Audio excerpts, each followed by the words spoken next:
intervenir sur 4 points très vite, sur la question du rural, comme enjeu extrêmement, c'est un enjeu extrêmement important.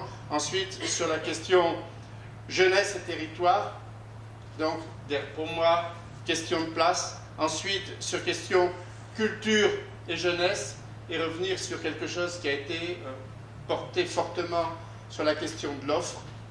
Et enfin, revenir sur peut-être ce qui a déjà été dit, peut-être mieux que moi, mais sur la question de territoire et culture comme enjeu de développement local, qui me semble aussi un élément important. Donc sur ces 4 points. Alors sur le premier point, sur le rural, il faut quand même rappeler, ça reste en gros le 5e de la population de notre pays vit en rural. Et si je prends en termes d'espace, hein, effectivement, ça représente beaucoup plus au niveau de l'espace national déjà. Donc, physiquement, il y a un poids du rural. Et ce que l'on doit, effectivement, ça a été dit et redit, mais ça me semble extrêmement important, aujourd'hui, il y a peu à peu, évanouissement du rural, et en ce qui concerne la jeunesse en milieu rural, une totale invisibilité. C'est-à-dire que, alors qu'il y a surexposition quelque part de la jeunesse des quartiers populaires, des grandes métropoles, il y a totale occultation des problèmes, des difficultés, des aspirations, des envies dans le débat public, hein, de cette jeunesse en milieu rural, qui se trouve confrontée, ça a été rappelé avec force, mais je pense qu'il ne faut pas le perdre de vue. Pour moi, 3 grandes questions qui sont effectivement les questions d'accès à la formation, hein, puisqu'il y a on laisse de côté la question de l'emploi, hein, accès à la formation. Effectivement, quand je suis en milieu rural, accéder à une formation, c'est beaucoup plus difficile qu'en milieu urbain, qui renvoie à la deuxième question, qui est celui de la mobilité. On y est revenu, mais c'est une question centrale en milieu rural. Des espaces, les distances se creusent, et si on ne traite pas de la question de la mobilité, et si je mets en rapport avec ce dont on débat de ce soir, c'est-à-dire la question de la culture, ça devient encore plus complexe, puisque, quelque part, la question de la mobilité, c'est... si les mobilités sont à peu près bien organisées pour ce qui concerne le temps de travail, ou même le temps de formation, hein, il y a le massage scolaire, il y a des réseaux, etc., ça fonctionne à peu près. Mais dès que je sors du temps de travail et du temps de formation, il n'y a plus de mobilité, ça devient une peau de chagrin. Hein. Donc, et on a vu aussi également l'effet, comment dire, extrêmement destructeur de cette question de mobilité, par exemple sur le comportement des étudiants de l'IUT, sur lequel, effectivement, les temps de mobilité pèsent énormément sur leur inscription sur le territoire, et rendent problématique leur inscription sur le territoire. Parce que quelque part, effectivement, ils vont rentrer, bon, soit ils rentrent chez eux tous les soirs, et donc c'est du temps qui est passé sur la route, ils ne s'inscrivent pas dans la vie de digne, soit ils rentrent tous les week-ends, et donc ils vont travailler un maximum pendant la semaine, hein, pour pouvoir avoir du temps à eux pendant le week-end. Donc après on comprend mieux comment ça fonctionne par rapport à leur possibilité de s'investir sur le plan culturel. Le deuxième point, toujours par rapport au rural, c'est effectivement, c'est ce que les sociologues appellent la convergence, hein, c'est-à-dire qu'aujourd'hui, convergence culturelle, c'est-à-dire qu'en gros les aspirations culturelles d'un jeune milieu rural sont synonymes, hein, et équivalentes à celle d'un jeune en milieu urbain. Il n'y a pas de différence de ce point de vue-là dans les pratiques culturelles, dans les comportements culturels, dans les références culturelles. C'est des cultures totalement partagées, mais avec effectivement là aussi une profonde inégalité, c'est-à-dire qu'en termes d'accès, aussi bien en termes de consommation que de pratique, il y a de fortes différences, de fortes inégalités qui apparaissent. Donc, inégalité ville-campagne en ce qui concerne les conditions pour un jeune d'accès à la culture, et souvent, comment dire, le rejet qu'ils ont du territoire rural est lié à cette difficulté, comment dire, par rapport à un jeune urbain, hein, qui les enferme dans une représentation stigmatisante du plouc, etc., qui est enfermé sur son territoire, mais c'est quelque chose de tout à fait important. Puis deuxième, donc ça c'est un clivage entre les jeunes urbains en général et les jeunes ruraux. Et puis un deuxième clivage qui me semble extrêmement important, c'est que, comme ça a été rappelé, et il ne faut pas l'oublier, il y a de profondes inégalités en milieu rural. Et en particulier par rapport aux questions de culture, puisque quelque part, ça renvoie directement aux mobilités et à la possibilité de bouger. Et c'est vrai que de ce point de vue-là, il y a de profondes inégalités. Si je suis fils d'un bourgeois qui a, ou d'un cadre qui a une voiture ou deux voitures, etc., la question où la mère de famille ne travaille pas éventuellement, la question de la mobilité, elle va se poser tout à fait différemment pour quelqu'un qui a moins de ressources, qui n'a pas de moyens de locomotion. Et on sait par exemple les effets tout à fait désastreux de ces familles venant de quartiers populaires qui viennent s'installer en grand périphérique urbain parce qu'ils pensent qu'ils vont vivre mieux, qu'ils vont échapper à la loi de la cité et à toutes les contraintes, comment dire, d'un grand quartier populaire, mais qui vont se retrouver avec une question qu'ils n'avaient pas du tout vue, c'est bouger. Hein. Alors maintenant on est à 40-50 km de la ville, mais il faut bouger. Il suffit que par exemple ils divorcent, diminution brutale des ressources, plus de moyens de locomotion, les jeunes totalement enfermés, piégés dans cet espace, et avec pour eux là une perte forte en termes d'accès à la culture. Donc ça c'est pour le problème sur le problème du rural. Après sur le deuxième problème, sur la deuxième question, bon alors là, on pourrait développer, mais effectivement jeunesse et territoire, ça me semble extrêmement important puisque quelque part il y a quand même un présupposé, c'est que il y a les habitants sur un territoire, quel que soit ce territoire, et puis il y a les jeunes à côté. C'est-à-dire que les jeunes ne sont pas, à travers même cette représentation, l'idée que les jeunes ne sont pas des habitants, hein, donc quelque part ne sont pas reconnus a priori comme des acteurs sur ce territoire. Hein. Alors on a beau dire que donc effectivement pour moi la question de la place est un élément important. Il suffit de réfléchir, et donc vous pouvez faire l'examen sur vos territoires respectifs si vous êtes ça se passe plus ou moins bien selon les réponses qui sont données à ces trois questions. C'est-à-dire sur le territoire de ma commune ou de ma communauté de communes. Quels sont les espaces physiques où les jeunes peuvent se retrouver? Hein, est-ce qu'il y a des espaces physiques où les jeunes peuvent se retrouver ou pas? Hein, et on sait que souvent ces problématiques est source de tension. C'est le syndrome abribus ou porche de l'église, parfois, mais c'est plus rare, de la mairie.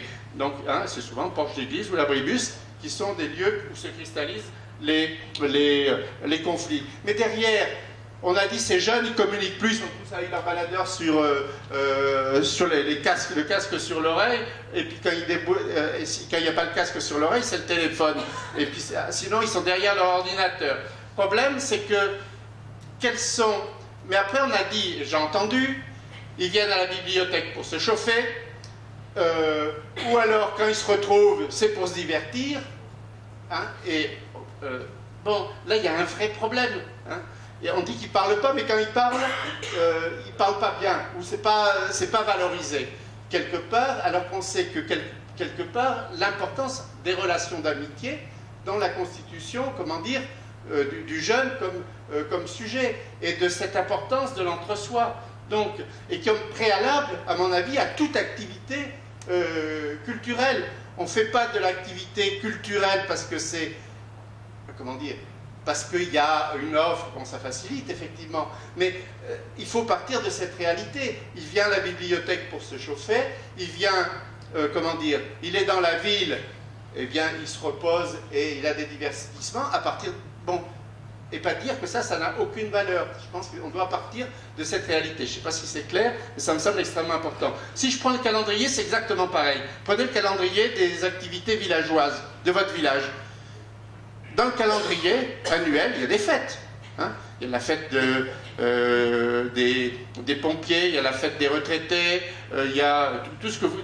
Hein, il y a toute une série de fêtes qui rythment le calendrier annuel. Quelles sont les fêtes où les jeunes, où s'inscrit, comment dire, le temps de fête pour les jeunes? Est-ce que dans le calendrier annuel de votre commune, il y a un moment qui est dédié plus particulièrement aux jeunes? Alors il y a des villages où ça se fait, mais il y en a d'autres où c'est absolument Hein. Donc, quelque part, c'est important. Hein, et derrière, c'est des questions, effectivement, de culture, et on pourrait poser, ça a été posé aussi, c'est la question de la place dans les lieux où s'exerce un pouvoir, que ce soit au conseil municipal. Hein. Alors évidemment, on leur dit qu'on leur met un conseil de jeunes, mais est-ce que ce conseil de jeunes, on l'écoute? Hein? Est-ce qu'on prend en compte ces remarques? Est-ce qu'on prend en compte ces propositions? Est-ce qu'on prend en compte ces initiatives? Regardez, si vous avez un conseil de jeunes sur votre territoire, il y a des territoires où ça marche très bien, mais à condition, effectivement, il y a des préalables, c'est qu'ils comprennent en compte la parole des jeunes, que le maire réponde, discute, échange, qu'on prenne en compte leurs projets, leurs propositions, que, pas nécessairement pour les suivre toujours, mais qu'il y a au moins un minimum nécessaire requis qui est de répondre. Hein, de répondre pourquoi on ne suit pas une proposition, pourquoi on ne le fait pas, pourquoi on ne peut pas le faire. Donc derrière, effectivement, c'est la question très complexe sur laquelle j'aurais voulu m'étendre, c'est-à-dire sur la question effectivement, de reconnaissance. Hein. C'est-à-dire qu'il y a un préalable, c'est celui de la reconnaissance des jeunes comme capables. Hein. Alors si on reprend les formules de Ricoeur, c'est pouvoir dire, pouvoir agir, pouvoir raconter. Hein. Et ça renvoie directement à des enjeux culturels. Hein. Pouvoir dire, pouvoir agir, pouvoir raconter, hein, c'est la culture, c'est à travers la culture que ça se développe. Je passe, parce que sinon on ne va pas s'en sortir, il faut me dire si quand je dois arrêter, parce que... troisième point, autour de la culture et jeunesse. Bon, alors on sait que la culture, c'est un élément extrêmement important dans le processus d'autonomie du jeune et sa construction comme sujet autonome. On sait d'ailleurs que la première manifestation d'autonomie par rapport à sa famille s'exerce dans le champ culturel et qu'elle s'exerce, on le sait aussi, de façon de plus en plus précoce, voir les études du ministère de la Culture et en particulier de Sylvie Octobre sur cette question. Deuxième élément, on sait, ou on l'oublie très souvent, que malgré tout ce que l'on peut dire que les jeunes ne s'intéressent pas à la culture, etc., le quart, en gros, en ce qui concerne la fréquentation des grandes institutions culturelles, ce sont des publics jeunes, hein, c'est le quart, hein, c'est le public qui, disons, de façon massive, fréquente le plus musées, théâtres, expositions, etc. Alors pour le cadre scolaire, tout ce que vous voulez, mais c'est quand même un effet de masse. Et derrière, surtout, ce qui me semble le plus important, c'est en ce qui concerne les pratiques culturelles, les pratiques artistiques, pardon, c'est la classe d'âge qui a le plus de pratiques en amateur. Hein. Les dernières enquêtes sur les pratiques culturelles des Français, hein, pour les jeunes, c'est 50%, c'est la classe d'âge qui a le plus de pratiques culturelles. On voit que ça chute assez fort à partir de, j'ai les chiffres, là j'aurais pu les donner, de 24 ans. Mais comment on prend, donc le problème c'est effectivement développer une offre culturelle, la rendre accessible, mais aussi prendre en compte effectivement les jeunes comme ayant une pratique culturelle et faire place, valoriser, qualifier ces pratiques culturelles. Ça renvoie un peu à la question qui a été posée par le groupe, comment il s'appelle, Gamac, c'est ça, celui du... comment on prend en compte sur un territoire les pratiques culturelles des jeunes, comment on la valorise, puisque la question qui se pose pour eux, c'est bien une question, ils disent on a été reconnu, hein, il y a toute une série de questions, et c'est déjà bien, hein, ça montre qu'on est sur un territoire relativement dynamique, puisque à la différence d'autres territoires, on prend en compte, hein, les acteurs, les institutions, les associations ont pris en compte leur travail. Derrière se posent deux autres questions, à mon avis, qui sont des responsabilités de l'ensemble des acteurs publics, c'est-à-dire tant les politiques que, comment dire, les associations, qui est celui ensuite de la valorisation de ce travail. Et valoriser un travail artistique, quelque part, c'est de mettre en circulation, le faire circuler. Hein, comment on fait circuler ce travail et éventuellement comment on le qualifie. C'est-à-dire comment on apporte effectivement, on aide les jeunes à améliorer ou à pouvoir mobiliser des ressources pour qualifier leur travail. Je pense que ça, ce sont les enjeux absolument essentiels. Toujours dans le champ de la culture, il me semble aussi que, et ça va dans le... c'est aussi, là, quelque part, on ne peut pas penser uniquement, je pense que l'extériorité, on a discuté tout à l'heure des mobilités internationales et de la mobilité, de l'importance des mobilités internationales, et je pense que même si ça coûte cher, c'est extrêmement important, et c'est d'autant plus important qu'on a avec des populations qui sont peu mobiles spontanément pour toute une série de raisons qu'on ne doit pas non plus stigmatiser. C'est-à-dire que quand un jeune en milieu rural qui est dans une situation, comment dire, d'isolement, d'enfermement, refuse de bouger, il a aussi de bonnes raisons de ne pas bouger. Hein, il ne faut pas oublier, il a de bonnes raisons de ne pas bouger. Parce que si il bouge, il perd le rare, comment dire, le peu de capital dont il dispose, en particulier de capital symbolique, de capital culturel, de réseau d'amitié et de solidarité. Hein. C'est ça qui risque, hein, le risque de partir. Donc, c'est difficile, il faut faire attention sur, comment dire, l'obligation systématique à la mobilité. C'est quelque chose de compliqué, qui nécessite un gros travail. Et si on est dans une société, comment dire, de la mobilité, on a une lourde responsabilité et que la société doit effectivement accompagner, aider, même si ça a un coût et si ça a un prix. Je pense que c'est un autre... Bon, là même, j'avais des expériences là sur Aubagne extrêmement intéressantes où les jeunes... bon, aller à Marseille, c'était déjà le bout du monde. Mais par exemple, effectivement, ils avaient plus de facilité pour aller à New York. Mais dernier élément, c'est sur territoire et culture. Je pense que territoire et culture, derrière, c'est un élément essentiel de développement, à plusieurs titres. C'est-à-dire, quel est le problème